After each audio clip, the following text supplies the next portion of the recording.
Matt Holliner.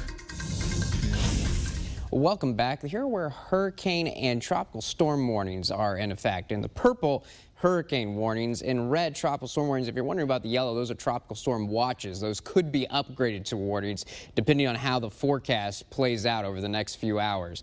Basically, what these warnings mean is anywhere in red, we're expecting tropical storm force wind gusts. And in purple, hurricane force wind gusts. And notice who's included. New Orleans and all of the Mississippi Gulf Coast. So we're talking about places like Gulfport, Biloxi, expecting hurricane force wind gusts, and that is absolutely going to do some damage.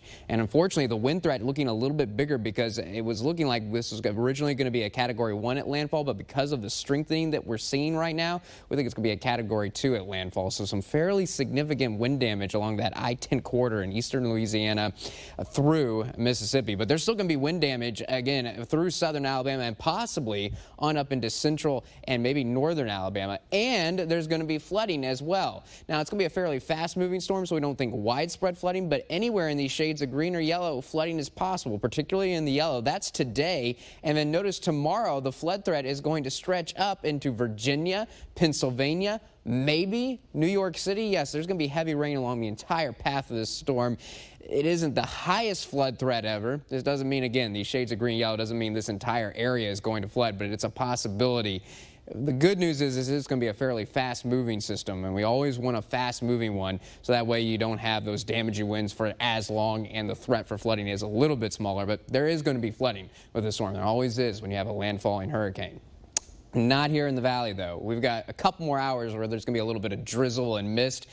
But then cloudy skies eventually are going to become clear this afternoon, so look for decreasing cloud cover through the day. So if you had to pick an icon to use, yeah, we have to pick the partly cloudy icon, but cloudy in the morning and becoming sunny in the afternoon. A cool day, highs around 69 degrees, and a windy day. A good chunk of the day, we're going to be seeing gusts 30 miles per hour, 25 miles per hour. Finally, around sunset, those winds are going to die down to around 10 miles per hour. We're not expecting that much wind tonight, around 5 miles per hour. And it's going to be a cold one. 49 degrees, no chance of rain, and it is going to be clear skies tomorrow to a whole bunch of sun. So that's why we're going to go from 49 in the early morning, but in the afternoon warming up to 78. I think it's going to be windy again tomorrow, though, but I think it probably won't be as long of a period with gusts around 30 miles per hour, but a brief period in the afternoon where those gusts will reach 30 miles per hour. Looking ahead to Halloween, isn't that a creepy pumpkin? I don't know why our graphics company put the scariest pumpkin in the world on this graphic. But it's going to be a nice one for Halloween. 80 for our high on Saturday. Saturday night, 63. We're expecting mostly clear skies. No chance of rain right now. So when is our next rain chance? Well, after the next couple hours, we're going to be dry, it looks like, all the way until Sunday. And it's only a 10% chance. We're seeing a few showers with a weak cold front. So our warmest day is Sunday. That is our warmest day over the next week. Can you believe that? With a high of 83, and then we cool down to 77 on Monday. More news right after this break.